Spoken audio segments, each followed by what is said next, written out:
The Smoky Mountains are beautiful in the daylight, but when the fog rolls in, they become something else entirely. For generations, people living in these hills have whispered about figures in the mist, cabins that appear and vanish, and voices calling out from the hollows long after dark. Some say these are only stories, but others swear they lived them. Tonight, we open the door to the Smokies' darkest legends, true tales pulled from the shadows of Appalachia. If you're ready to step into the fog with me, make sure you subscribe to Farcical Fears, where every story takes you deeper into the places you wish you'd never go.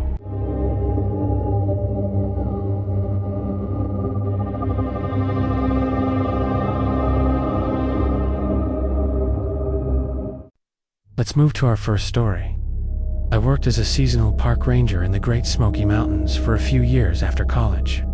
It wasn't the kind of glamorous, action-packed job you might imagine. Most nights were quiet. I spent long hours driving the back roads, checking campsites, logging wildlife sightings, and answering the occasional lost hiker call. But there was one night in particular that has stayed with me, and it still gnaws at the edge of my thoughts when the fog drifts in over the ridges. It started in late October. The Smokies are alive with color that time of year, but after sunset the forest feels older, heavier. The leaves crackle like dry bones under your boots, and the wind carries a kind of whisper through the trees. I was stationed on a back road, near Cade's Cove, patrolling an area known for its ghost stories. Not that I believed in any of them at the time. My radio was quiet. My truck hummed along the gravel, and then I saw it, a faint light flickering through the woods. At first, I thought it was a camper out after hours, maybe someone ignoring the posted closures. It looked like a lantern, that distinct orange glow, swaying back and forth between the trees. I stopped the truck, grabbed my flashlight, and called out, "Hello, park ranger. Is anyone out there?" The lantern didn't stop moving. It drifted deeper into the trees, bobbing slowly, almost inviting me to follow. I sighed, radioed my position, and started walking. The forest swallowed me quickly. Away from the road, the night grew darker, the air colder. My flashlight beam cut through the branches, but always just ahead. The lantern glow danced. It stayed about 20 yards in front of me, never closer, never farther. I called again, louder this time, but the woods gave no answer except the crunch of my boots and the distant hoot of an owl. Minutes stretched. My radio crackled faintly, but I couldn't make out the words. That's when I noticed something strange. The lantern never dimmed, never wavered, no matter how many bends or trees it moved behind. It was as if it floated, detached from the world around it. Still, I pressed on. Protocol demanded I check on anyone wandering the woods at night. I told myself it had to be a hiker, maybe even a prankster. But the deeper I went, the more the air pressed against me, heavy and damp, like the fog that rises before a storm. Finally, the light slowed. It hovered at the edge of a small clearing, swaying gently. I tightened my grip on the flashlight, pushed into the open space, and froze. There was no one there, no lantern, nothing but silence, and the faint smell of rust in the air. My flashlight beam swept across the clearing, and that's when I saw them. Dozens of old lanterns, rusted and broken, hanging from the branches of the surrounding trees. Their glass was cracked, their handles corroded, but each one swayed slightly, as if touched by a breath of wind I couldn't feel. My stomach turned cold. I spun in a circle, scanning for movement, for any sign of the figure I'd followed. Nothing, just the lanterns, rocking on invisible threads of air. I don't know how long I stood there before my radio finally crackled to life again. This time, loud and clear. A fellow ranger's voice came through, sharp and concerned. "Unit 12, do you copy? You've been off-grid for almost an hour. Report." An hour? I'd only been walking 15 minutes at most. My watch confirmed it. 62 minutes gone. I stumbled back the way I'd come, half running, ignoring the prickle of eyes on my back. When I finally broke through to the road, the night felt almost normal again. The air lighter, the forest less oppressive. I never filed a full report of what I saw. I wrote it up as unidentified light, possible trespasser, subject not located. but the truth followed me home. And even now, years later, when I close my eyes, I still see that endless glow in the trees, always 20 yards ahead, always waiting. Locals call it the Lantern Man. Some say it's the spirit of an old guide who lured travelers off the trail to their deaths. Others believe it's something older, something tied to the mountains themselves. All I know is this: if you ever see a lantern swaying in the Smoky Mountain fog, don't follow it. I tried to forget about that night. I told myself it was exhaustion, the way shadows and lights can play tricks on your eyes after too many hours on the trail. But forgetting isn't easy in the Smokies. Every time I drove that stretch of road, the memory clawed back at me. The trees seemed to lean closer. The fog hung heavier. A few weeks later, I mentioned the incident to an older ranger, someone who'd worked these mountains for decades. I kept it vague, said I thought I'd seen a lantern in the woods, but found nothing. He looked at me for a long time, then said, almost under his breath, "So, you met him too?" When I pressed, he wouldn't give me details. He just shook his head, muttered something about old lights that don't belong, and changed the subject. That was the first time I realized this wasn't just my imagination. Others had seen it. Still, I tried to push it down. Winter came, the trails grew quiet, and my patrols shifted elsewhere. But the Lantern Man never really left my mind. Then spring arrived, and with it, a call that still haunts me. A family had gone missing near the same area to parents and their teenage son. They'd been camping for the weekend and were supposed to check out by Sunday evening. When the camp host went to their site, their gear was still there, fire pit cold, car parked, but no sign of them. Search teams spread out for days. Helicopters scoured the ridges. Dogs tracked faint scents that went nowhere. It was like the family had stepped off the face of the earth. And though no one said it out loud, I kept thinking of the lanterns swaying in the trees, of the way time slipped from me that night. On the fourth day, I returned alone to the area where I'd seen the lights. I wasn't supposed to, but something in me needed to go. Maybe I hoped I'd find a clue, some forgotten piece of evidence. Maybe I just wanted to prove to myself that what I'd seen wasn't real. The woods were quiet as I hiked in, too quiet. No birdsong, no rustle of squirrels. Just that heavy, breathless silence that makes you feel watched. When I reached the clearing, my heart froze. The lanterns were gone, every single one of them. But on the ground, half buried in leaves, I found something that made my blood run cold. A child's sneaker, small, blue, with a broken lace. I radioed it in, and within hours, search teams were swarming the area. They combed every inch of that forest. But the shoe was the only trace of the family that was ever found. Officially, their disappearance remains unsolved. No bodies, no evidence of foul play. The mountains just swallowed them after that. I couldn't sleep right. I'd wake in the middle of the night to the imagined glow of a lantern outside my window. Sometimes I'd hear the faint creak of metal, like old hinges swaying in the wind. I'd check outside and see nothing, but the feeling of being lured lingered. I started digging into local history, hoping for answers. I found old newspaper clippings from the 1930s about miners who vanished near those ridges. A journal from a missionary who wrote of false lights leading good men astray. Even Cherokee legends speak of a trickster spirit that carried fire through the woods, luring hunters to their deaths. The patterns stretched back centuries, but one detail repeated: time lost. Survivors, rare as they were, always said the same thing. Hours missing. Days even. One man in 1912 claimed he followed a lantern for half an afternoon, only to return home 3 days later with no memory of where he'd been. The Lantern Man wasn't just a ghost story. It was something older, something patient, something that fed on those who strayed too far into its path. Months passed, and I tried to move on. But then, one late summer night, while patrolling alone, I saw it again. The glow, 20 yards ahead. Swaying gently this time, I froze. Every instinct screamed to turn back, to run. But something deeper, almost primal, pulled at me. A voice without sound, promising answers if I only followed. My legs twitched forward against my will. I forced myself to look away, to clamp my eyes shut. And when I opened them again, the lantern was gone. But here's the part I can't explain. When I returned to my truck, there was mud on my boots.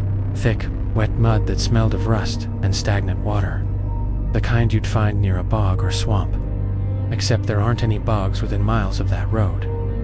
I stopped patrolling that section after that. Requested reassignment, citing personal reasons.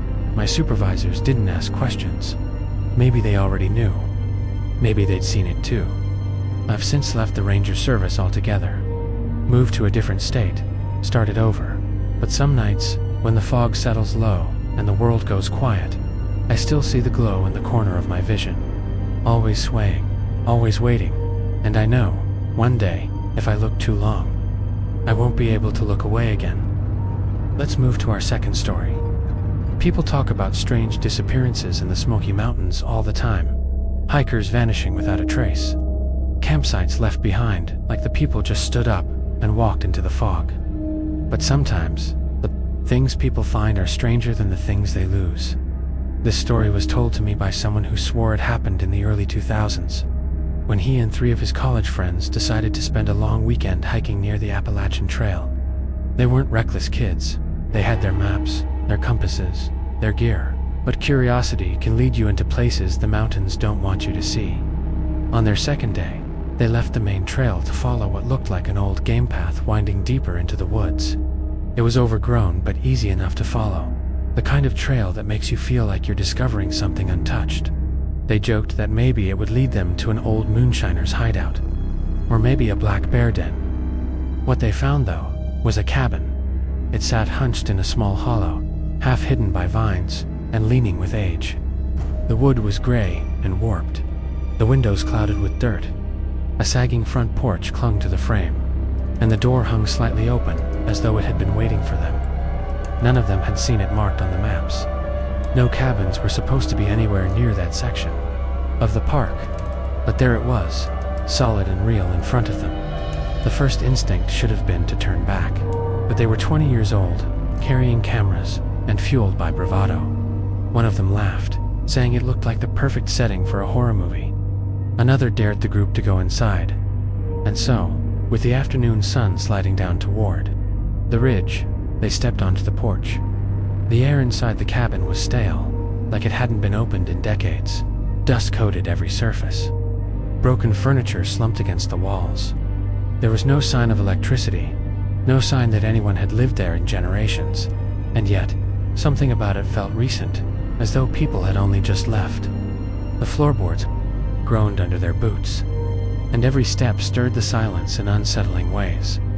One of them started filming on a handheld camcorder, laughing nervously as he panned across the room. The others poked around, finding a few old jars on shelves, a cracked porcelain doll with one eye missing, and the remains of a rocking chair broken clean through the seat. Then came the first strange detail. When one of them tried to open the back door, it wouldn't budge.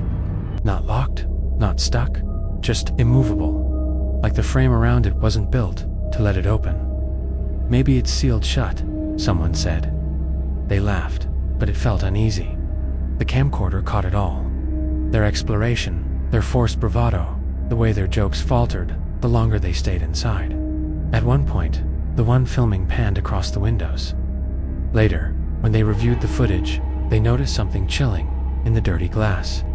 Faint shapes pressed against the outside, like hands. None of them remembered seeing it in the moment they left soon after, shaken by a tension they couldn't explain. The cabin seemed heavier as the shadows stretched across it, like it was leaning in closer to listen. They made their way back to the trail, laughed it off, and told themselves it was nothing more than an abandoned building. But that night, around the fire, curiosity gnawed at them. They rewound the tape. They watched themselves walk through the cabin, dust floating like ash around their heads. They watched themselves laugh. And then they watched the window. At first, it looked like glare.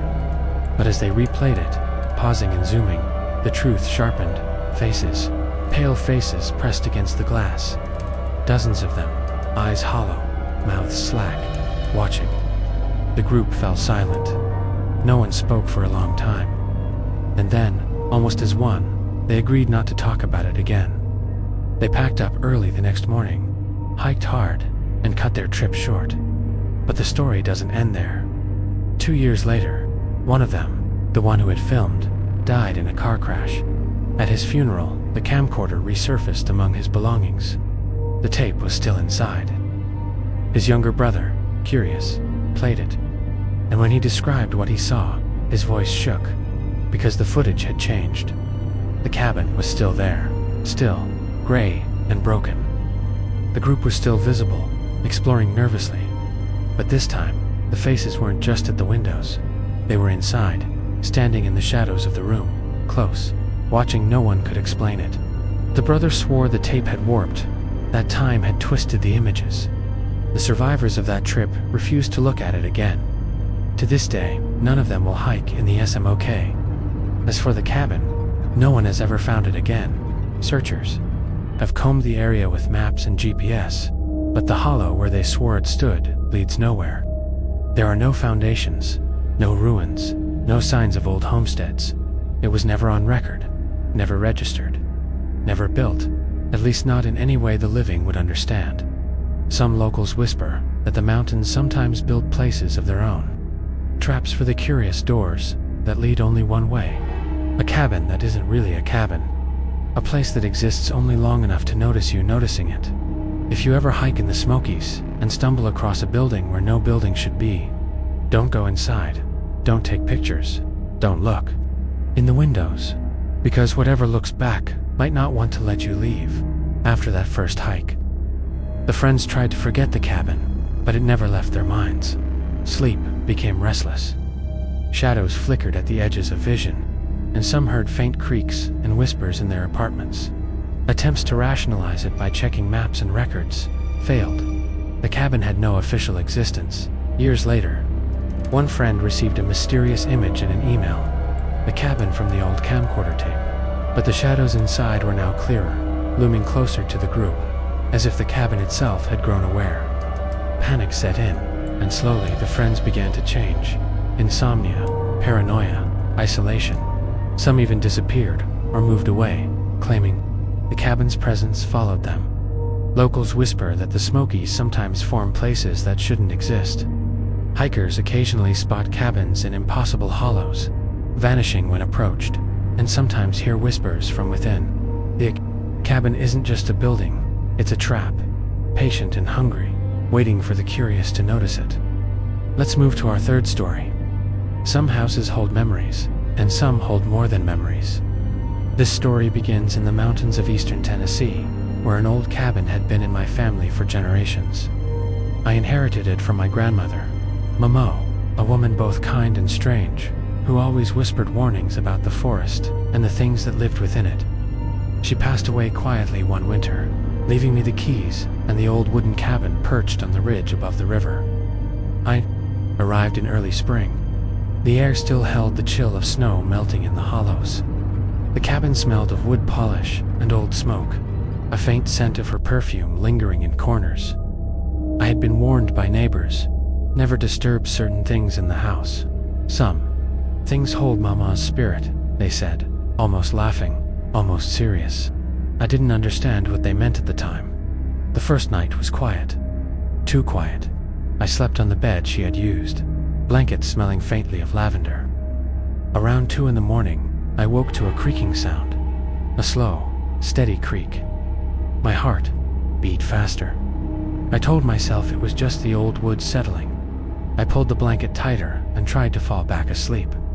Then came the rocking, not the slow creaking of the house, but the unmistakable sound of a rocking chair moving. I froze, my eyes strained in the dark.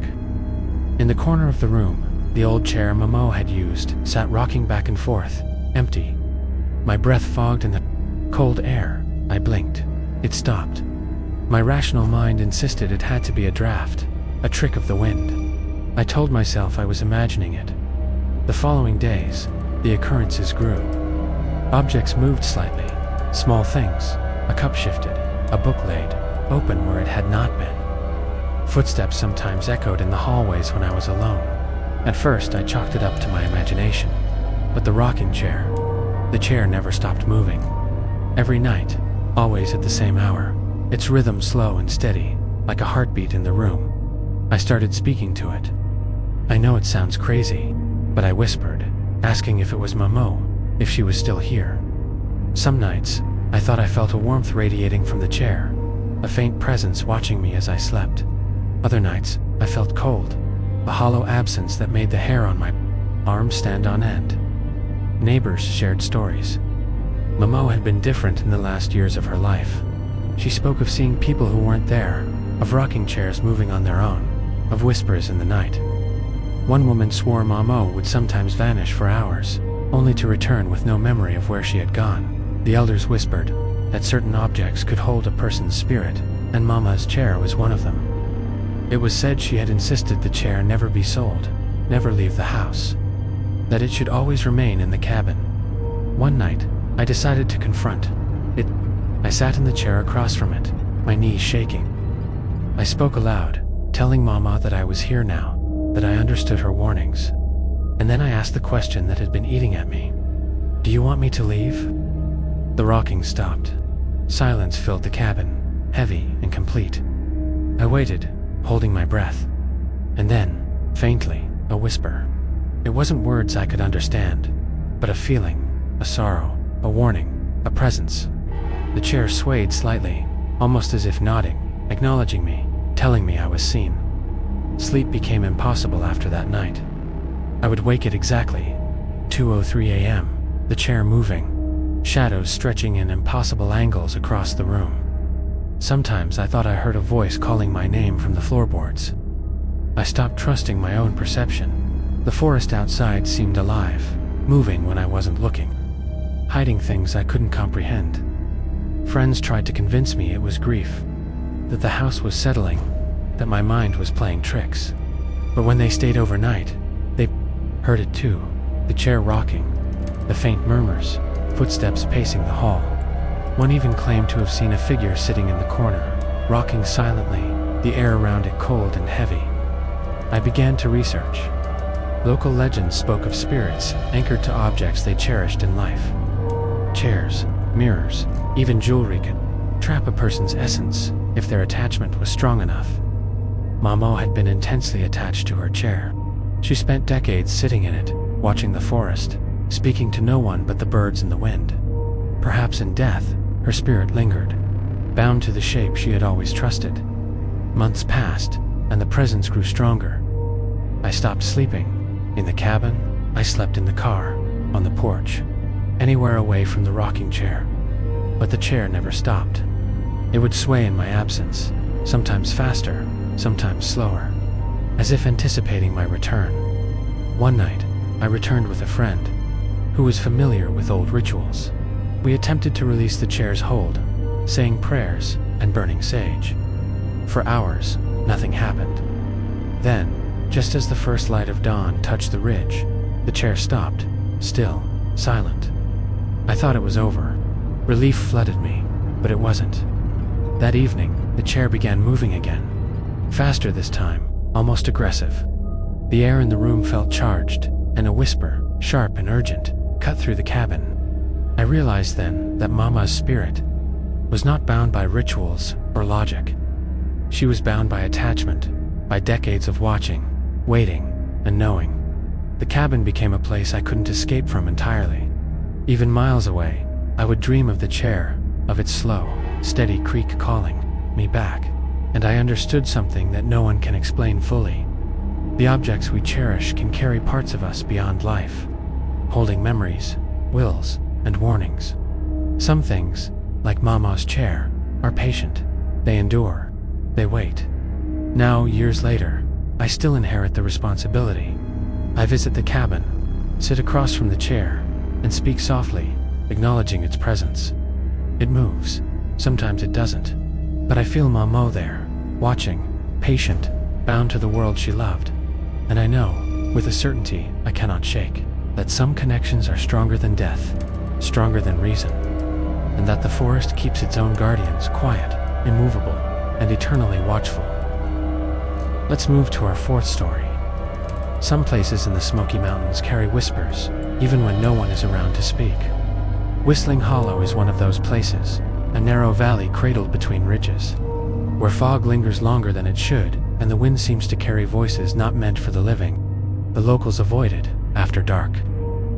Hikers who stray too far off the trail sometimes vanish, leaving only their packs or shoes behind, the forest swallowing their tracks as if they never existed. The story begins with a man named Daniel, a geologist from Knoxville, who decided to spend a week studying the unique rock formations of the area. Daniel was meticulous, methodical, and not easily spooked, but from the moment he entered Whistling Hollow, he sensed something different. The air was heavier, the forest quieter, as though it were holding its breath. On his first day, he hiked the main trail, taking notes, photographing formations, and collecting soil samples. As dusk fell, he returned to his small rented cabin near the trailhead, where the wind rustled through the pines with an almost musical quality, faint whistling notes that seemed to come from the hollow itself. He shrugged it off as natural wind patterns interacting with the ridges. The next morning, Daniel returned to the hollow, venturing deeper than the marked trail.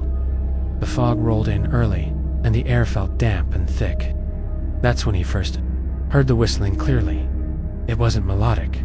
It was low, eerie, rising and falling in irregular patterns. It seemed to call his name, faintly at first, then more insistently. Daniel paused, scanning the trees. No one was there. The hollow was empty, save for the strange fog curling around moss-covered boulders. Still, he felt drawn forward.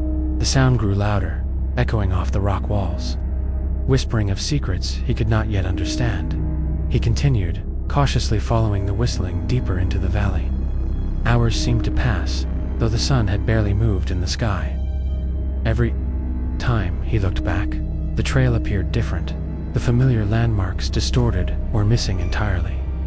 Panic started to creep in, but Daniel forced himself to keep notes, writing down observations, measurements, and the changing direction of the whistling. By late afternoon, he came across an abandoned cabin tucked against a steep ridge. Its roof sagged, walls warped with age, and the door hung loosely on its hinges.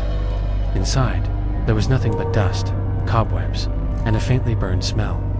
Smoke residue, though no fire had been lit in decades. On the table, he noticed a notebook, with pages yellowed and brittle. The writing was illegible in places, but he could make out words. Do not follow. It waits. Unease settled over him, but curiosity, the same trait that had brought him to the hollow, propelled him forward.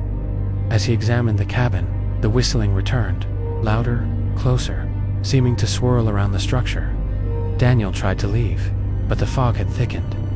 The trees twisted in impossible angles. The path he had followed earlier now seemed to vanish into shadows. Night fell quickly.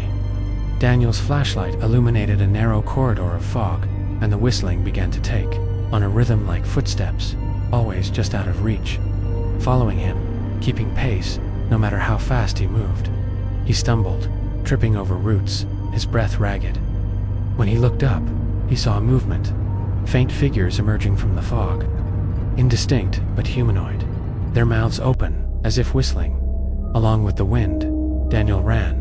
Every instinct screamed to escape, but the hollow had become disorienting. Paths looped back on themselves. Rocks shifted in ways that seemed unnatural. The figures stayed just at the edge of visibility, whistling with him, drawing him deeper into the valley. Hours passed, or maybe minutes. Time felt fractured. Exhausted, Daniel collapsed near a stream, the whistling surrounding him now, not just outside, but inside his skull. The water reflected the fog and shadows, but in it, he glimpsed faces, dozens of pale, hollow-eyed figures, watching him silently. The notebook from the cabin floated down the stream, pages open to a warning he could suddenly read. Whistling Hollow does not forget. It does not forgive. It collects. Desperate, Daniel tried to retrace his steps to the trailhead, but the landmarks he relied upon were gone. Trees shifted, boulders appeared where none had been. Each step forward felt like moving backward. The whistling followed him relentlessly, each note seeming to pull at his mind. Eroding his will. By morning, a group of hikers found his abandoned pack near the edge of the hollow. Daniel himself was gone. There was no sign of a struggle, no footprints beyond a few shallow impressions leading into the mist. His notebook remained open to the last page he had written. The words, "It's inside me now. Don't follow the sound." Since then, locals have reported similar experiences in Whistling Hollow. Those who hear the whistling are compelled to follow it, often losing themselves entirely. Some return days later, wandering aimlessly, unable to speak of what they heard. Others disappear completely. The hollow holds them, changes them, and adds them to its endless chorus. The whistling is subtle, almost melodic from a distance, but if you go near, you'll feel it tug at your attention, drawing you off the trail, urging you into the fog. It's patient. It's waiting for the curious, the bold, or the foolish. And those who listen too long rarely come back after. Daniel disappeared. The hollow didn't remain quiet. The whistling continued, faint and teasing, carrying on through foggy nights, as if calling to the next unsuspecting visitor. Locals warned hikers to stay on marked trails, but curiosity is hard to resist. Some who wandered off said they felt a tug, a compulsion to follow the sound, and glimpsed shadowy figures moving just beyond sight. Those who returned were often changed, distant, pale, silent, their eyes reflecting the foggy hollow as if some part of them had been left behind. Whistling Hollow isn't just a place, it's a presence. It waits for attention, collects the curious, and leaves whispers behind. The wind through the trees carries its memory, and if you ever hear the faint, eerie whistling while hiking in the Smokies, do not follow it. Some calls are never meant to be answered. In some places, never let go of those who listen too closely. Let's move to our fifth story. The Devil's Bridge isn't on any official map, at least not one you'd find in a visitor's guide to the Smoky Mountains. It's a crumbling stone arch that spans a narrow gorge deep in the forest. Long abandoned, whispered about in local taverns and around campfires. They say it's cursed, that anyone who crosses it at night can hear voices not belonging to the living. That some who step onto its stones vanish, leaving no trace. The story begins with a man named Caleb, a history teacher from Chattanooga, who had always been fascinated by Appalachian legends. Unlike most people, Caleb didn't believe in ghosts, curses, or superstition. He traveled the mountains not to commune with the supernatural but to document the lore, to compare myths with historical records, and perhaps even write a book. Devil's Bridge was his next subject. He arrived in late October, when the trees were ablaze with color, but the forest air had already begun to bite. Caleb had hiked several miles off the main trail, guided by fragments of old maps and whispered directions from a few locals who reluctantly shared knowledge of the bridge. "Be careful," one elderly man warned. "The bridge. It remembers." Caleb laughed, though there was a flicker of unease in the old man's eyes. When he first saw the bridge, Caleb was struck by its architecture. Massive stones, centuries old, balanced with precision, arching over the chasm below. Ivy clung to the sides, and small cracks ran through the surface, like veins. It seemed almost alive, as if it had grown from the rock beneath it. He set up his camera to photograph it, marveling at its craftsmanship. Yet, as twilight descended, the forest seemed to change. Shadows deepened, the wind carried low, indistinct murmurs, and the gorge beneath the bridge seemed darker, as though swallowing all light. Caleb crossed the bridge, careful to step on the larger stones. Each step echoed unnaturally, the sound amplified by the gorge. And then he heard it faint at first, a soft whistling, like wind passing through hollow bones. He turned, but there was no one. The forest below was empty, still, silent. Yet, the sound persisted, growing louder, forming words he could almost comprehend. "Turn back." He froze. Rationally, he reminded himself he was alone, that it was just wind, that his imagination had been working overtime. But the feeling of being watched pressed against him, heavy and insistent. Caleb pressed on, documenting the bridge, taking careful photographs, his pulse rising with each step. Halfway across, the murmurs became voices, whispering names, details, events from his past. Caleb staggered, looking over the edge, and thought he saw figures moving in the shadows below. Pale, gaunt, indistinct, their eyes reflecting nothing but darkness. He took a deep breath and tried to calm himself. This was a bridge, stones, and gorge, nothing more. The whispers were wind, echoes, imagination. By the time he reached the center of the arch, the voices were louder, overlapping, forming a chorus of accusation, warning, and lament. The forest around him seemed to lean inward, branches scratching like claws, fog creeping up from the gorge below. Caleb's legs trembled, and he felt as though the stones themselves were shifting beneath his feet. He turned back, intending to retreat, but the bridge behind him seemed different. The stones were darker, slicker, and the path he had taken appeared longer, more crooked, as though the bridge itself had stretched. Panic overtook him. He ran, every footfall resonating like a drumbeat in the hollow chasm. The whispers followed, now chanting, a cacophony of voices calling his name, reminding him of regrets, mistakes, and secrets. Caleb stumbled, almost falling over the edge, catching himself on the rough stones. When he regained his balance, he looked back, and the far side of the bridge was gone. The gorge stretched endlessly, black and empty. The forest vanished beneath a thick fog that seemed alive. He ran in place, panic surging. No path forward, no path back, only the whispers, only the cold that sank into his bones, only the bridge that seemed to pulse beneath him, alive with a hunger. Hours passed, or perhaps minutes. Time had no meaning. Caleb lost all sense of direction.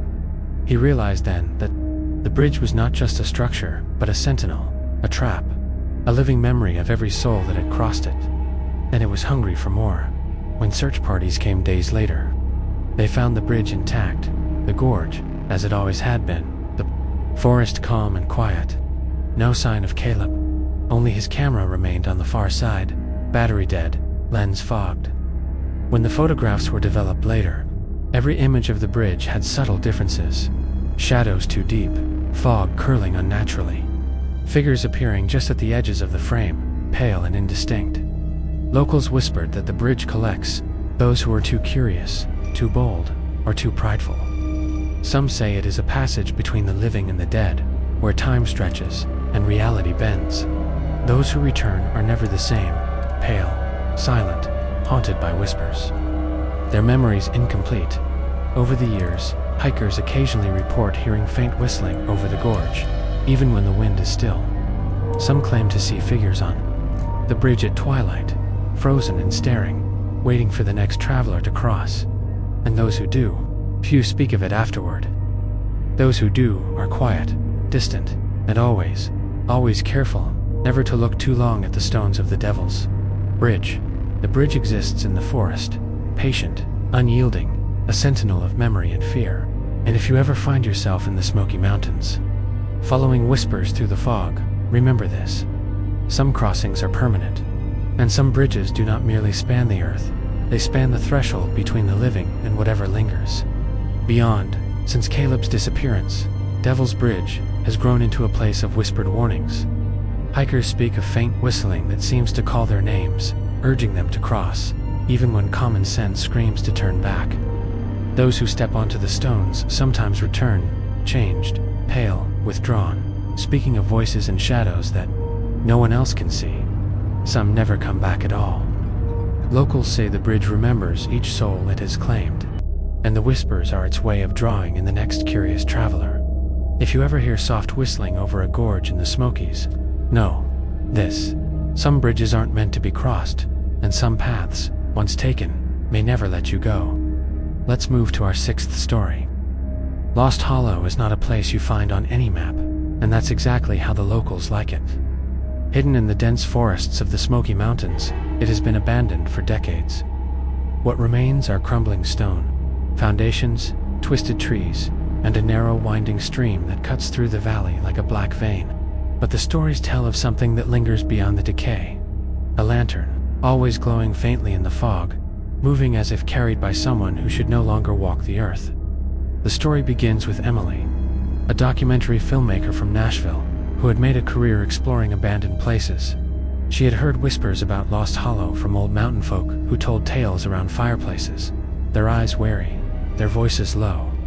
They spoke of the lantern, of people lured into the hollow by its eerie light, never to return. Emily was skeptical, until she found herself drawn into the valley, camera in hand, curiosity overriding caution. The first day she hiked into the hollow, The forest felt alive in a way she couldn't explain. Every rustle of leaves, every snap of a twig, seemed intentional, as if the woods themselves were watching. The foundations of old cabins and chimneys rose like tombstones amid the trees.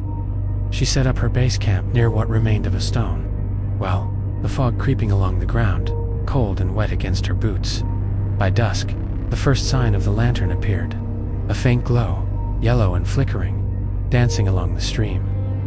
Emily raised her camera and approached cautiously, thinking it might be another hiker or a remnant of old machinery. But the lantern moved on its own, gliding just above the forest, floor bobbing around rocks and roots with an almost playful rhythm. Emily's rational mind struggled to explain it, but instinct screamed that something unnatural was at work. She followed the lantern deeper into the hollow. The fog thickened, swirling around her legs, dampening sound and distorting shapes. The light always stayed ahead, just out of reach. And sometimes she thought she saw shadows flitting behind it, moving with a deliberate patience.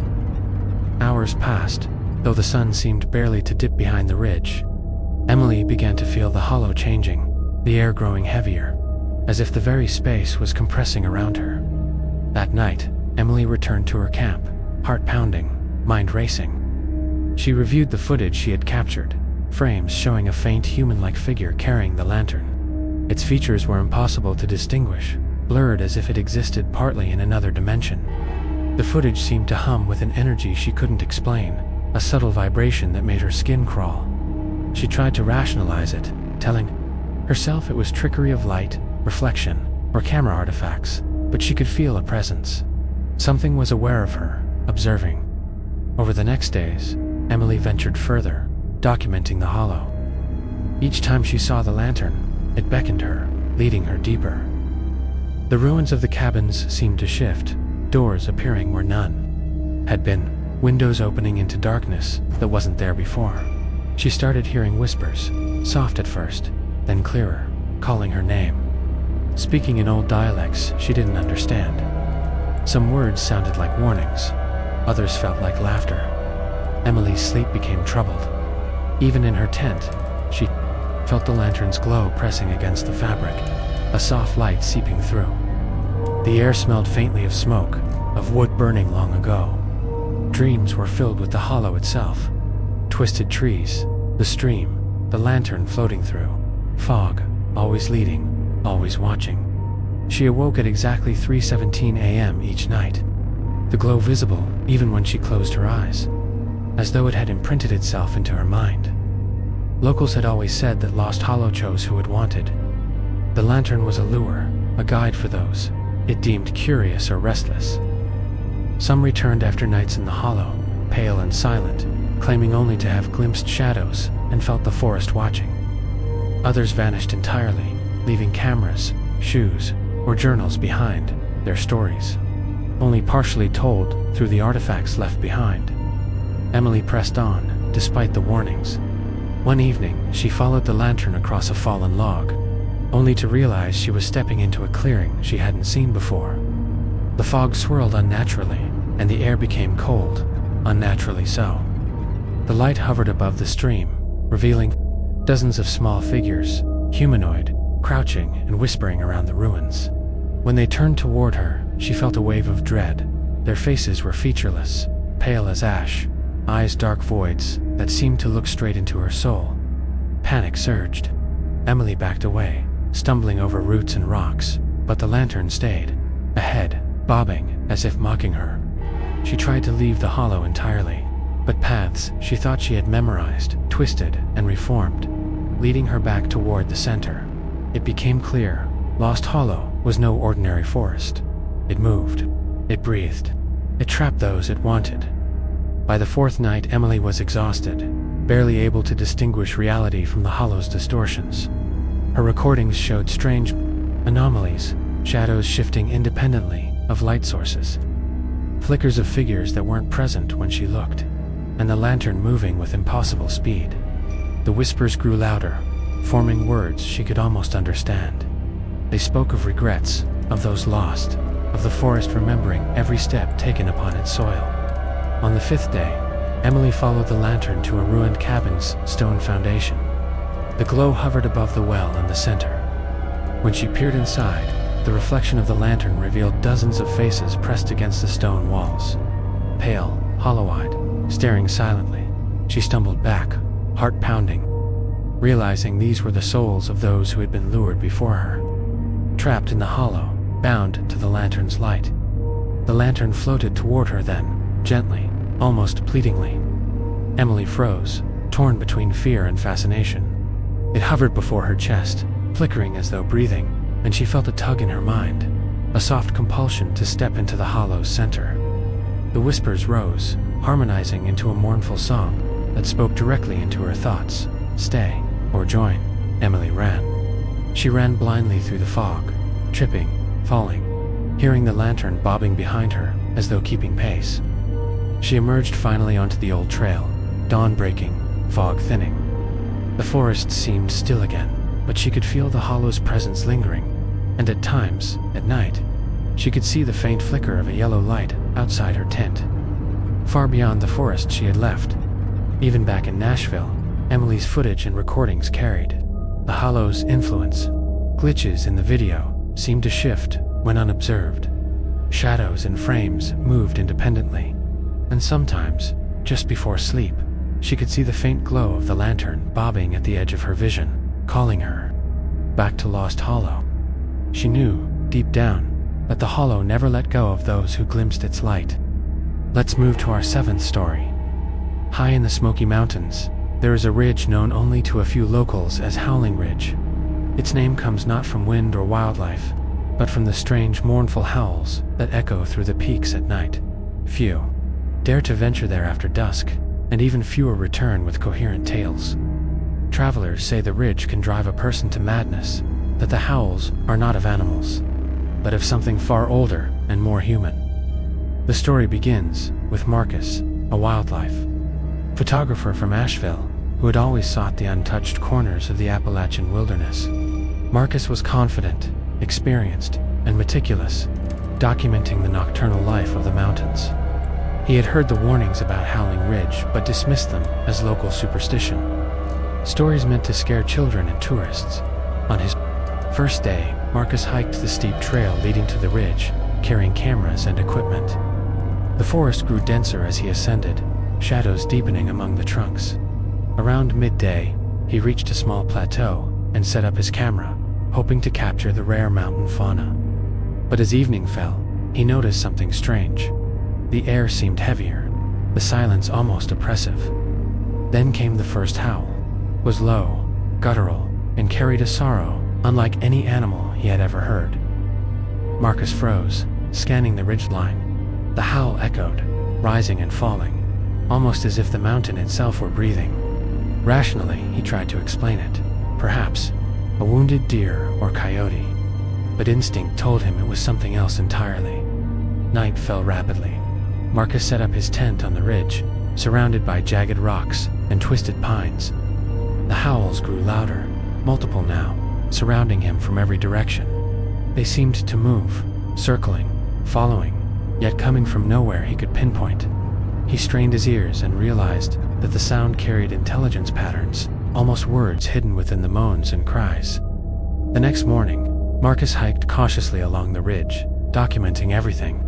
He noticed strange carvings on trees, deep jagged marks, some resembling human faces, contorted in pain. The soil around certain trees was disturbed, forming shallow depressions, as if something had been buried hastily. Marcus took notes, but dismissed them, attributing it to natural decay or animal activity. That night, the howling returned with intensity. Marcus could feel it vibrating through the ground, a resonance that penetrated his chest. Shadows flitted in the periphery of his vision, never fully revealing themselves. His cameras captured movement, pale figures just beyond the lens, vanishing when viewed directly. Marcus attempted to remain rational, telling himself he was tired, that the mountains played tricks on the mind. Over the following days, the ridge seemed to change around him. Paths he had hiked before were gone. Rocks and trees seemed to shift. Subtly, when he wasn't looking, he began to see figures watching him from the fog, tall, thin, their faces elongated and eyes hollow. They didn't move toward him, but their presence was suffocating. Marcus began to feel paranoia creeping in, questioning every sound and shadow. One evening, while documenting the ridge at twilight, Marcus encountered an old man sitting on a fallen tree. The man introduced himself as Eli, a hermit who had lived on the ridge for decades. Eli warned Marcus about the howls. "They're not animals," he said in a gravelly voice. "They're the lost, the trapped, those who wandered too far or listened too closely. The ridge keeps them, and it whispers to those who are curious." Marcus tried to reason with Eli, but the hermit's warning was chilling. He spoke of people who had gone missing over the years, their cries absorbed into the mountain's howl, their bodies never found. Some who returned were broken, whispering incoherently, eyes glazed, forever changed by the ridge. Eli claimed the ridge itself was sentient, a predator that fed on fear and curiosity alike. That night, Marcus stayed with Eli, listening as the howls echoed across the ridge. Unlike before, he could hear distinct voices within the moaning, faint, mournful, pleading, and sometimes angry. The sounds seemed to come from inside the rocks themselves, the wind carrying whispers of names, dates, and sins. Marcus realized that the ridge remembered that it held the essence of those who had succumbed to its pull. The next day, Marcus tried to leave, but the trail had vanished. Rocks shifted subtly underfoot, and fog clung to the trees like a living entity. The howling grew closer, now almost around him, rising in pitch and urgency. He caught glimpses of figures moving with the fog, human-like, twisted, ethereal. Panic surged through him. He ran, but no matter which direction he turned, the ridge seemed endless, the fog inescapable. Days passed, or so it felt. Time distorted on Howling Ridge. Marcus's recordings captured eerie anomalies, shadowy figures appearing and disappearing, whispers encoded in static, and movement that defied natural laws. He began to doubt his senses, seeing visions of lost hikers from previous decades, their mouths open in silent screams, faces gaunt and eyes dark as the void. Marcus realized the ridge was alive in a way he could not comprehend. The howls were not merely sounds. They were a lure, a language, a predator drawing him deeper into its grasp. The ridge seemed to feed on curiosity, trapping souls within its mists, storing them in some dimensional limbo, and integrating them into the chorus of cries that haunted the peaks. By the seventh day, Marcus was exhausted, his mind fraying. He attempted to climb down, only to find the slope steeper and more treacherous than before. Rocks shifted under his weight, trees bent unnaturally, and the howls rose to a crescendo, overlapping voices in a symphony of torment. He stumbled across the ridge, losing sight of Eli's cabin, unsure if he had ever been there at all. One night, he awoke to find figures surrounding his tent, pale and twisted, their eyes hollow. They didn't speak, but emitted a soft, mournful chorus that joined the howling. Marcus felt their presence pressing into him, a weight that made breathing difficult. He knew that if he slept, he might never awaken outside the ridge. Marcus attempted to flee, pushing through the fog and darkness. But Howling Ridge was patient. The howls adapted to his movement, guiding him in circles, trapping him in a labyrinth of rocks, trees, and mist. Each scream, each whisper, gnawed at his sanity. He realized the ridge was no mere mountain. It was a predator, and he was prey. The chorus of lost souls orchestrating his path. When search parties eventually found Eli's abandoned cabin weeks later, Marcus was gone. His cameras and equipment were intact, but every recording captured only fragments of the ridge's horrors, shadows that moved independently, whispers that made no sense, and pale figures dissolving into fog. Locals noted the howls still echoed, even when the wind was calm, and warned all who ventured near that the ridge remembered, that it waited, that curiosity could be fatal. Howling Ridge still stands in the Smoky Mountains, cloaked in fog and legend. The wind carries the cries of the lost, a haunting symphony warning the curious to stay away. And those who dare listen closely may find themselves trapped. Another voice, added to the eternal howl, forever part of the ridge's song of sorrow and terror. Let's move to our eighth story. Black Hollow is one of those places the locals in the Smoky Mountains rarely speak of. Its valley is cloaked in shadow, even at midday, the trees densely packed and gnarled, their branches intertwining to block sunlight. The air feels colder, damper, heavier. Travelers who have strayed into the hollow often report feeling watched, hearing footsteps that aren't theirs, and glimpsing shapes that vanish when confronted. Some call it haunted, others simply call it cursed. The story begins with Laura, a graduate student in anthropology from Knoxville, who had a fascination with Appalachian folklore. She wanted to study abandoned settlements and collect stories about old curses and hauntings. Black Hollow came up repeatedly in her research, whispered about in library archives and small-town interviews. Unlike most, Laura didn't just want to hear the stories, she wanted to experience them. Believing that first-hand observation was essential for her work. On her first day, Laura hiked into the hollow with a notebook and recorder. The valley walls rose sharply on either side, cloaked in mist and shadows. Birds were absent. The usual forest sounds were muted. Laura noted unusual markings on the trees, scratches that looked almost like claw marks, worn paths that didn't seem to lead anywhere, and patches of disturbed soil as if something had been buried or unearthed. By afternoon, the temperature dropped. Laura felt a chill crawling up her spine, unusual for a late summer day. The shadows seemed darker here, almost moving, pooling around tree trunks and stones. When she paused to record her observations, she noticed a faint movement at the edge of her vision, a figure standing perfectly still, partially obscured by trees. When she turned fully, there was nothing. Night came quickly. Laura set up a small camp near a hollowed-out log and attempted to rest. Around midnight, she awoke to a faint rustling outside her tent. At first, she assumed it was an animal. But then she heard the whispers, soft, urgent, almost pleading. They weren't, in a language she recognized, but carried an unmistakable intent, as if someone, or something, wanted her to leave, or follow. The next morning, Laura explored deeper into the hollow. She found an abandoned cabin, barely standing, its walls blackened by age or fire. Inside, the air was thick with mildew and a strange metallic smell. The floorboards creaked under her weight, and the shadows seemed to stretch unnaturally, as if alive. On a shelf lay a small wooden box, old and splintered. When she opened it, she found strange trinkets, a small rusted knife, shards of mirror, a bundle of animal bones tied together with twine. The objects radiated an oppressive weight, and Laura felt an instinctive fear she couldn't shake. By midday, the hollow had transformed around her. Paths she had followed earlier now looped back inexplicably. Trees rearranged, and fog clung to the forest floor in unnatural patterns. She realized that Black Hollow wasn't a passive place. It seemed to react to her presence, shifting, rearranging, guiding her deeper. The whispers returned, louder now, overlapping in a cacophony of indecipherable voices.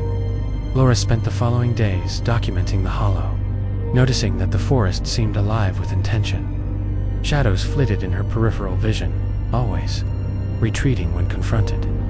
She found carvings on trees depicting human figures with exaggerated features, elongated limbs, hollow eyes, gaping mouths etched deep into the bark, as if with deliberate malice. Soil disturbances suggested recent digging in patterns too precise to be natural. And at night, the air was thick with murmurs that seemed to echo from the valley walls themselves. One evening, while investigating near the center of the hollow, Laura encountered a figure, a man, tall and pale, clothed in tattered garments. He didn't speak, but his eyes were dark voids, seemingly absorbing the light. When he raised a hand, Laura felt a compulsion to follow, as though invisible threads pulled at her mind. Against every instinct, she walked toward him, drawn deeper into the hollow. The fog thickened, the shadows lengthened, and the whispers swelled into a chorus of voices that pressed against her mind, each one telling fragments of stories, regrets, and warnings. Laura soon realized that the hollow collected people, binding their consciousness into its shadows. She glimpsed fleeting images of past explorers, pale faces, hollow eyes, silently screaming. Each shadowy figure she had glimpsed from the edges of her vision over the previous days was a soul trapped by the hollow. She understood then that her own presence had drawn the attention of the hollow. and that she might become part of it if she lingered too long. Desperation drove her to flee, but the hollow was patient. Trails twisted endlessly, familiar landmarks vanished, and every attempt to ascend the valley walls led her back into the shadowed heart of the hollow. Night after night, the whispers pursued her, forming patterns she could not ignore, urging her to follow paths that led deeper into the darkness. Sleep became impossible. The shadows lingered even in daylight, and Laura's mind began to fracture under the oppressive presence. On the fourth day, she found an overgrown stone altar in the center of the hollow, the ground littered with offerings from those who had entered before her. Small bones, rusted tools, and shards of pottery. The shadows gathered more densely here, swirling around her in a living mass. The whispers intensified, forming words she could barely comprehend. Stay, belong, never leave. Panic surged as she realized the hollow's true nature. It was a sentient entity, feeding on the presence of the living, collecting their essence to maintain its own twisted existence. Laura attempted one last desperate climb toward the edge of the valley. The path shifted, fog thickened, and the shadows coalesced into a mass that blocked her way. She felt invisible hands, cold and firm, tugging at her limbs, pulling her back into the hollow. The whispers became a chant, rising and falling in rhythm with the pulsing shadows, demanding submission. She screamed, fighting against the oppressive force. But it was too strong when a search party eventually entered Black Hollow. They found signs of her presence, her notebook, scattered equipment, and footprints leading into the valley. But number Laura. The hollow remained, silent during the day, waiting, patient, and alive. Locals warned that the hollow collects slowly, methodically, preserving its victims in the shadows, feeding on fear and curiosity. The whispers are subtle now, for the next visitor, beckoning softly, ensuring that Black Hollow will claim again. Even today, hikers who venture near the hollow report feeling watched, hearing faint whispers carried on the wind, glimpsing shadows that vanish when confronted. Some claim to see a tall, pale figure among the trees, silently guiding them, and most leave quickly, never speaking of what they witnessed. The hollow remains a place of fear, a living shadow that waits, remembering, collecting, and ensuring that Black Hollow's darkness endures. Let's move to our ninth story. There is a stretch of forest in the Smoky Mountains that locals refer to in hushed tones as the Screaming Forest. Its trees are unusually tall and densely packed, their branches forming an almost impenetrable canopy that blocks sunlight for most of the day. Those who have wandered inside speak of strange sounds, cries, wails, and murmurs that cannot be explained by wind or wildlife. Many say the forest is alive in a malevolent way, and that it feeds on fear, amplifying it until a person's mind begins to unravel. The story begins with Nathan, a botanist, an amateur paranormal researcher from Knoxville, who had traveled extensively through the Appalachian wilderness. He had collected reports of odd plant mutations, unusual rock formations, and eerie disappearances. The Screaming Forest intrigued him most, with decades of local tales describing hikers and campers vanishing without a trace, leaving only scattered equipment or journals behind. Nathan was skeptical of ghosts, curses, or sentient forests, but he was drawn by the mystery. On his first day, Nathan hiked into the forest, carrying a backpack filled with notebooks, cameras, and scientific equipment. The air grew cooler and heavier with every step. The canopy blocked nearly all light, and the forest floor was thick with decaying leaves and tangled roots. At first, he heard nothing unusual. Then, as the afternoon wore on, faint cries began to echo through the trees. They were soft, almost indistinct, but unmistakably human-like. Nathan paused, straining to locate the source, but found nothing. Nightfall brought a deeper, more disturbing sound. The cries became wails, overlapping and rising in pitch, as if countless voices were calling simultaneously. Nathan attempted to record them, but his equipment malfunctioned. Batteries drained inexplicably, microphones distorted. Shadows shifted at the edges of his vision, pale and fleeting. He tried to rationalize it, blaming fatigue and wind, but the sensation of being watched pressed on him, heavy and real. Over the next several days, Nathan ventured deeper. He observed unusual flora, twisted vines that appeared to move subtly, flowers that seemed to bend toward him, and fungi that released faint, glowing spores. The forest itself seemed to react to his presence. Paths shifted when he wasn't looking, and landmarks appeared where none should exist. He noted that the cries grew louder and more coordinated the further he traveled, almost as if the forest were communicating. One evening, Nathan stumbled upon an old cabin, partially collapsed and overgrown with moss. Inside, he found remnants of previous explorers, journals, half-decayed clothing, and tools, abandoned in haste. The journals were cryptic, filled with frantic handwriting, describing disorientation, shadows, and voices that followed them relentlessly. Nathan realized that those who had entered before him had been slowly driven insane, and the forest remembered every step they had taken. By the fourth night, Nathan felt his own mind fraying. The forest's cries became intelligible, whispering his name, recounting fears and regrets from his past. Shadows moved independently of any light source, and faint humanoid forms flickered at the edge of his vision. He began to hallucinate, glimpsing friends, family, and strangers calling to him from the underbrush, only to vanish when approached. The forest's malevolence was no longer subtle. It was actively manipulating perception, preying on fear and memory. Nathan attempted to leave, retracing his path, but the forest had shifted. Trees and rocks rearranged, familiar paths looped back on themselves, and fog thickened unnaturally. The wails grew louder, surrounding him, forming an unending symphony of torment. Each sound seemed to carry weight, pressing against his chest, clouding his thoughts, eroding his grip on reality. He realized the forest was a predator, and he was prey. Over several more days, Nathan's struggle intensified. He found evidence of traps, natural formations that could ensnare a person's foot or obscure vision, forcing disorientation. The cries now carried a rhythm, almost guiding him, shaping his movement through the trees. He began to feel that the forest was sentient, aware of his intentions, and actively directing him toward a central location deep within its heart, at the center of the screaming forest. Nathan discovered a small clearing surrounded by unusually straight and tall trees, their bark dark and shiny, as if wet. In the center lay a stone altar, partially buried and covered in moss. It emitted a faint hum, resonating with the cries of the forest. Nathan approached cautiously, documenting everything, but as he did, the shadows condensed, forming pale, faceless humanoid figures. They circled the altar, their presence oppressive, whispering unintelligible words in unison. Nathan felt an irresistible pull toward the altar. The forest's cries intensified, embedding themselves in his mind. He struggled against the compulsion, but the shadows advanced, forming a ring around him.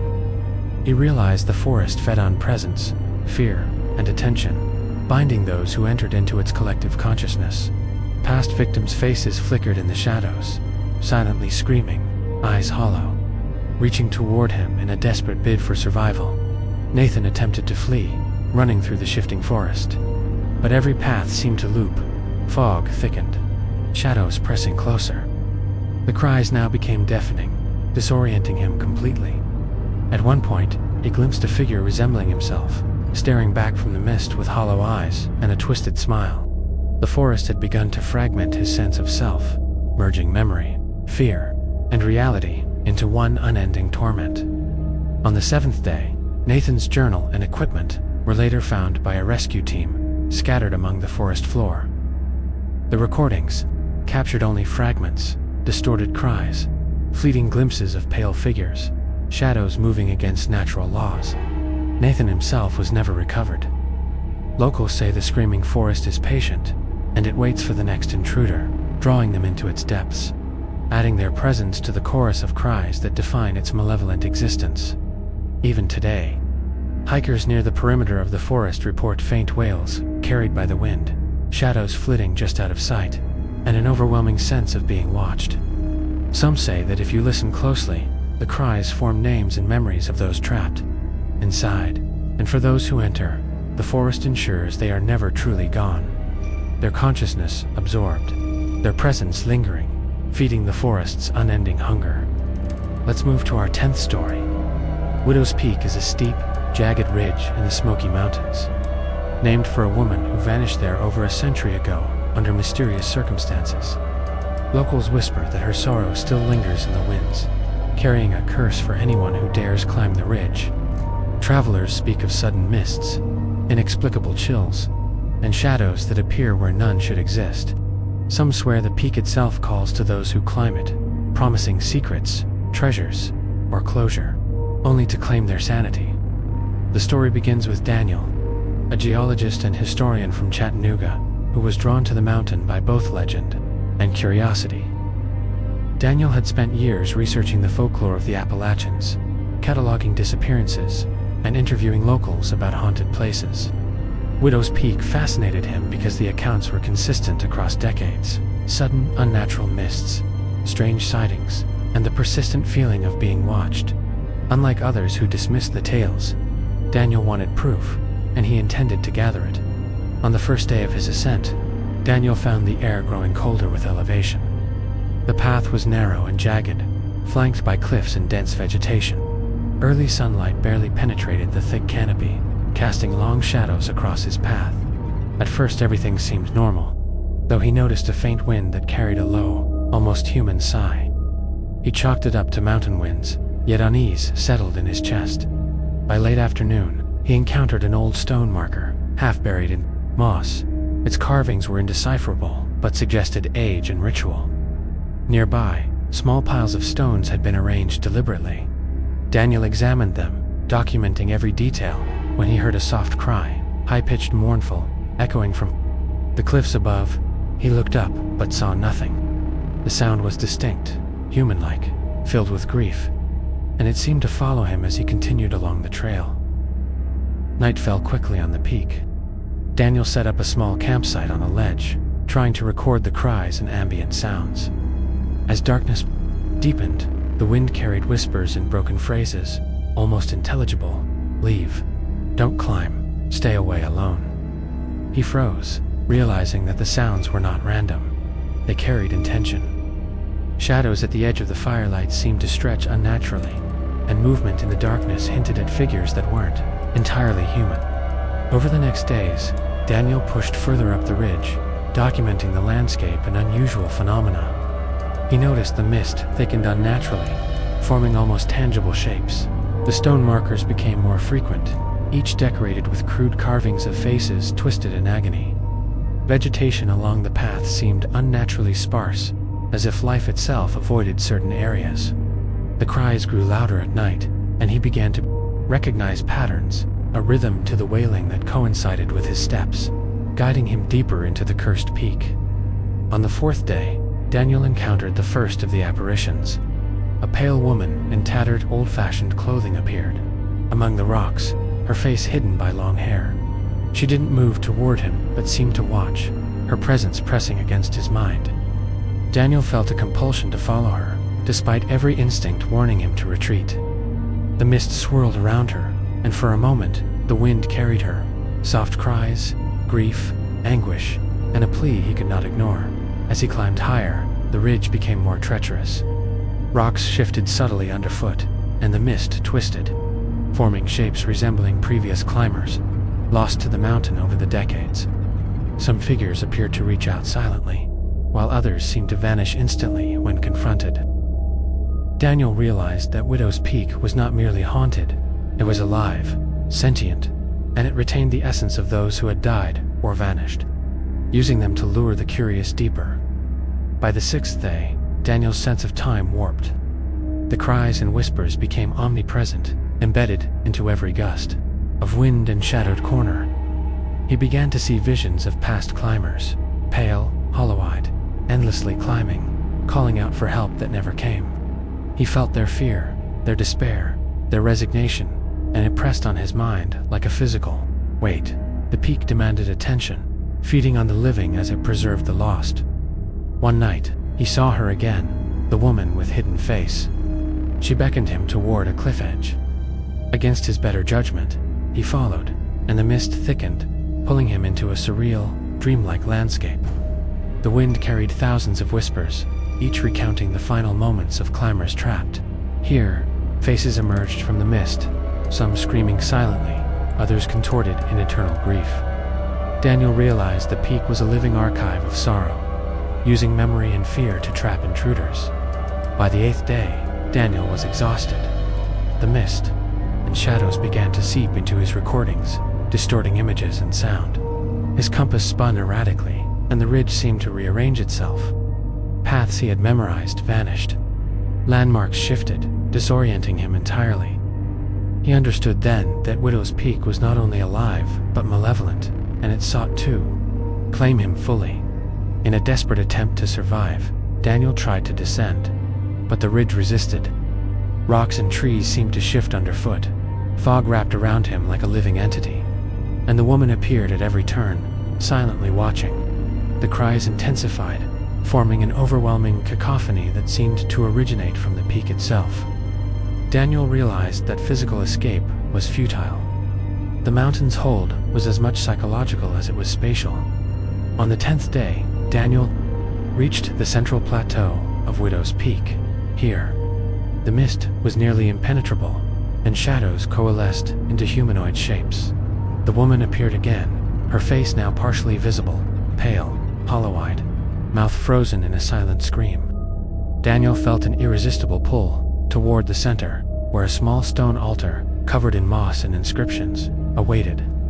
The mountain's voice, the whispers and cries filled his mind, urging submission. Daniel's last recordings captured only fragments, distorted images of the altar, fleeting glimpses of pale, twisted figures, and the relentless wailing of countless souls. He disappeared that day, leaving behind his equipment and notebooks. Locals say Widow's Peak still claims anyone who ventures too close, preserving their essence in the mist, adding their cries to the mountain's eternal lament. Even today, hikers near Widow's Peak report inexplicable chills, sudden mists, and shadows moving independently of light. Some swear they hear a woman crying for help, echoing through the cliffs. Others see figures climbing endlessly along ridges that vanish into fog. The curse endures, patient and merciless, ensuring that Widow's Peak remains a place of sorrow, fear, and lost souls. Let's move to our 11th story. Hollow Creek is a narrow, winding valley deep in the Smoky Mountains, named for the small, murky stream that snakes through it. Locals warn that at night, the creek comes alive with strange lights, small lanterns, that appear on the water's surface, bobbing slowly, as if carried by unseen hands. Some say these lanterns lure travelers into the water, or deeper into the surrounding forest, never to be seen again. Others claim they are the restless spirits of those who drowned long ago, eternally seeking company or revenge. The story begins with Emily, a nature vlogger from Knoxville, who specialized in documenting abandoned places and local legends. Emily had heard of Hollow Creek from elderly residents and had collected dozens of stories about its haunted waters. Skeptical, yet intrigued, she planned a solo overnight expedition, hoping to capture footage of the mysterious lanterns. She packed lightly, carrying her camera equipment, a portable light, and essentials for survival, determined to experience the legend firsthand. Upon arriving in the valley just before dusk, Emily was struck by the stillness. The creek's surface was smooth as glass, reflecting the fiery colors of sunset. The surrounding forest was dense, with moss-covered trees and thick undergrowth. No birds sang, and the usual sounds of wildlife were absent.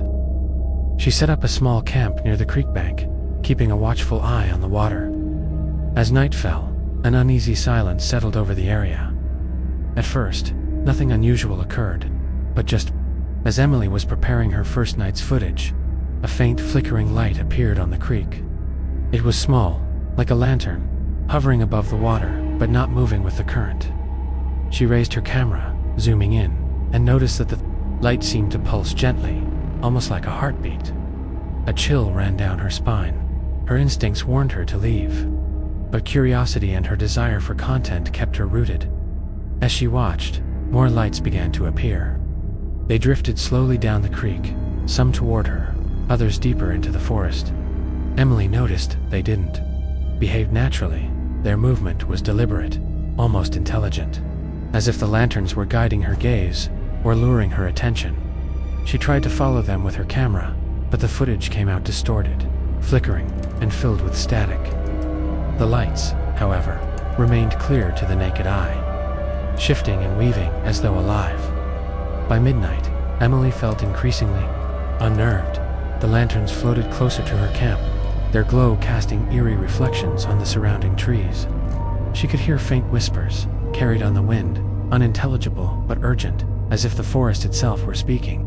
Shadows flickered among the trees, moving independently of the light, and Emily began to feel a presence behind her, pressing close but unseen. Suddenly, one of the lanterns floated onto the bank, hovering a few feet from her tent. Emily's heart pounded as she approached cautiously. The lantern emitted a soft, warm glow, yet there was something unnatural about it, an intensity that seemed to draw her attention, compelling her to reach out. When her fingers brushed the lantern, a vision struck her. She saw figures in the water, pale and drowned, their faces frozen in terror, reaching toward her. She stumbled backward, nearly falling, but the lantern remained, pulsating with a sinister rhythm. The nights that followed were a nightmare. Emily tried to sleep, but the lanterns never left. They floated silently, moving closer when she turned, away, lingering at the edges of her vision. Occasionally, one would vanish, only to reappear further down the creek. Shadows grew bolder, emerging from the forest and circling her camp. The whispers became clearer, fragmented words she could understand. Come, join, stay. Panic set in, but her camera continued to record, capturing only static and flickers of light. By the third night, Emily attempted to leave. She followed the path along the creek, but it twisted unnaturally, looping back toward her camp. The lanterns appeared ahead, bobbing deliberately, and the whispers urged her forward. She realized that Hollow Creek was alive, sentient, using the lights and shadows to manipulate her perception. The creek itself seemed to pulse, and Emily could feel an invisible current guiding her deeper into the forest. The following days blurred into a haze of fear and exhaustion. Emily tried to document the lanterns, but every recording distorted, every attempt to track them ended with confusion. The lights seemed to communicate, their movement deliberate and coordinated. Shadows flitted at the edges of her vision, sometimes forming vague humanoid shapes. Emily began to hallucinate, seeing drowned faces in the water and hearing cries of past victims, trapped forever. On the fifth night, Emily discovered a small, hidden alcove along the creek where the lanterns gathered. The water here was unusually dark, reflecting no moonlight or stars. In the center of the alcove, the largest lantern floated, its glow stronger, almost blinding. She felt an irresistible pull toward it, as if the lantern contained the souls of the lost or demanded her presence. Emily hesitated, knowing that the creek had claimed many who approached. Unable to resist, she reached toward the lantern. The moment her hand touched its glow, visions overwhelmed her. The creek's history of disappearances, the spirits of drowned travelers, and the malevolent intelligence guiding the lights. The shadows moved closer, pressing in from all sides. Emily realized that if she succumbed fully, she would join the lanterns, becoming another guide for future victims. Panic surged as she pulled back, stumbling and scrambling up the bank, away from the water. Exhausted and terrified, Emily attempted a final escape along the forest edge. The path twisted unnaturally, fog rising from the creek, carrying whispers and faint laughter. Lanterns bobbed along the water, following her every movement. The shadows grew bolder, forming humanoid figures that lunged and vanished when confronted. Emily's sense of time and direction fractured completely. She understood that Hollow Creek was patient, waiting for her to falter, and that escape was a struggle against both physical terrain and psychological manipulation. When search teams later arrived, they found Emily's abandoned camp, her equipment intact, but recordings distorted with static and brief glimpses of lanterns. There were no signs of her, only the creek's surface, calm once more, reflecting moonlight as though nothing had happened. Locals whispered that Hollow Creek had claimed another soul, adding her presence to the lanterns that guided travelers to their doom. The legend endures, warning all who approach that the creek is alive, and curiosity may cost everything. Even today, hikers near Hollow Creek report faint lights floating on the water at night, accompanied by whispers and shadows that vanish when confronted. Some claim to see drowned faces reflected in the dark waters, silently screaming, warning, or beckoning. The creek remains a place of fear, patiently waiting, ensuring that those who encounter the lanterns may never return. Let's move to our 12th story. Deep in the Smoky Mountains, far from any road or trail, there is a small abandoned cabin known to locals as the Whispering Cabin. The structure is nothing more than a decaying wooden shack, surrounded by dense forest and steep hills. Stories about it have circulated for decades. Travelers who stayed there alone report hearing soft whispers, objects moving on their own, and glimpses of figures that vanish when confronted. Some claim the cabin is cursed, while others insist it's a portal for restless spirits. Whatever it is, few dare approach it at night. The story begins with Mark, an experienced hiker and urban explorer from Asheville, who had a fascination with abandoned structures and paranormal locations. He had heard about the Whispering Cabin from an old map tucked inside a library archive, which described the cabin as a place where voices live. Skeptical but intrigued, Mark decided to spend a weekend alone at the cabin to document the legends. He packed lightly, taking a flashlight, a camera, a notebook, and minimal supplies, believing he could handle any situation. The hike to the cabin was treacherous. The path narrowed, overgrown with brambles, and the forest thickened unnaturally. Birds and other wildlife were absent, leaving only the sound of rustling leaves and snapping twigs underfoot. By late afternoon, Mark finally spotted the cabin. Through the trees, its walls were rotting, windows cracked, and the door hung loosely on rusted hinges. Despite its dilapidated state, there was a sense of presence about it. The air felt heavy, charged, as if the forest itself had absorbed centuries of fear. Mark set up a small camp inside the cabin, examining the interior. Dust and decay coated every surface, cobwebs draped from the ceiling, and the floor creaked under his weight. On a small table, he found a tattered journal, partially disintegrated with age. The pages were filled with entries about strange occurrences, whispers. In the dark, objects moving on their own, shadows appearing in corners. Mark felt a shiver run down his spine, but he continued reading, documenting every detail for his research.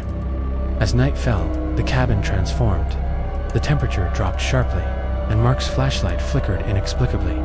From the corner of his eye, he saw movement, subtle, almost imperceptible, like a shadow slipping across the walls.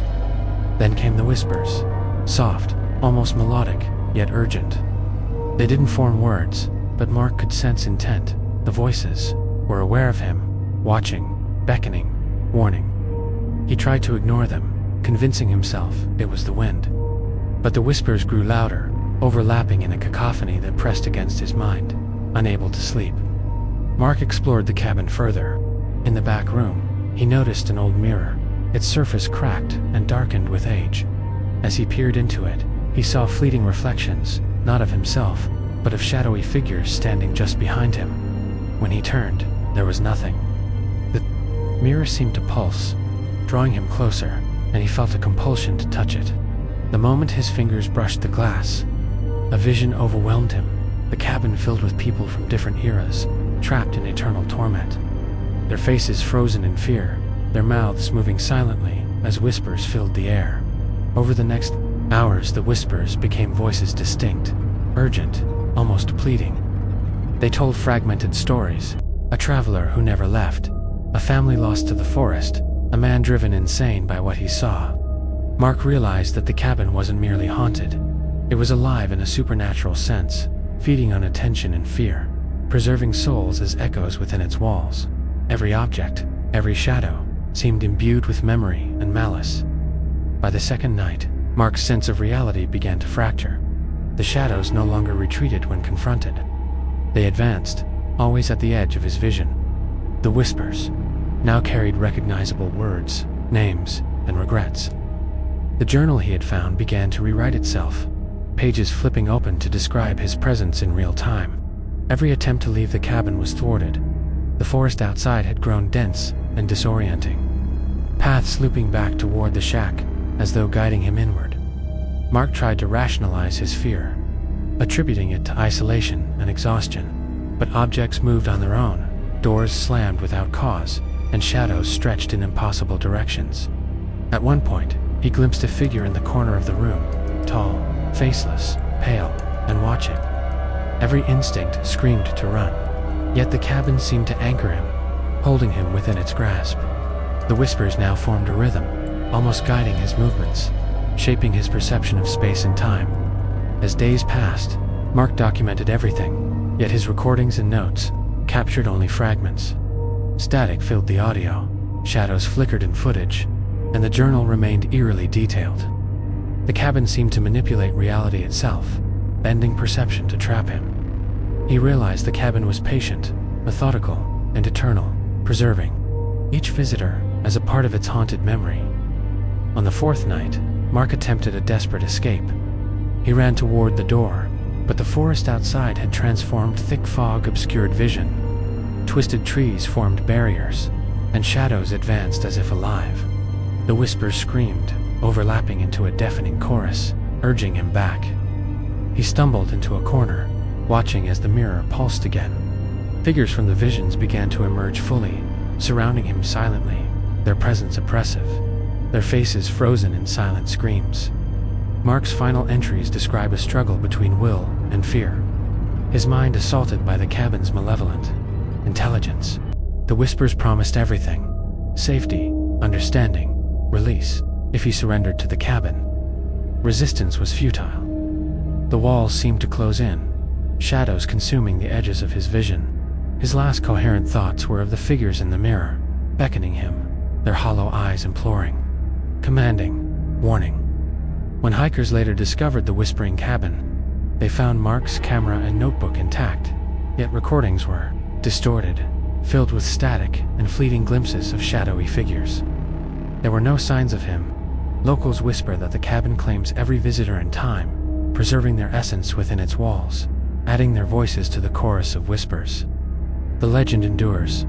Those who approach the cabin at night may hear faint whispers carried by the wind, feel shadows at the edge of vision, and glimpse figures that vanish when confronted.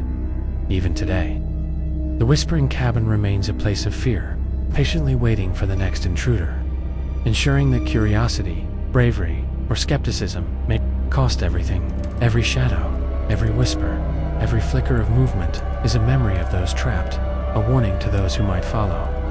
And for those who enter, the cabin promises one truth above all: you are never truly alone within its walls.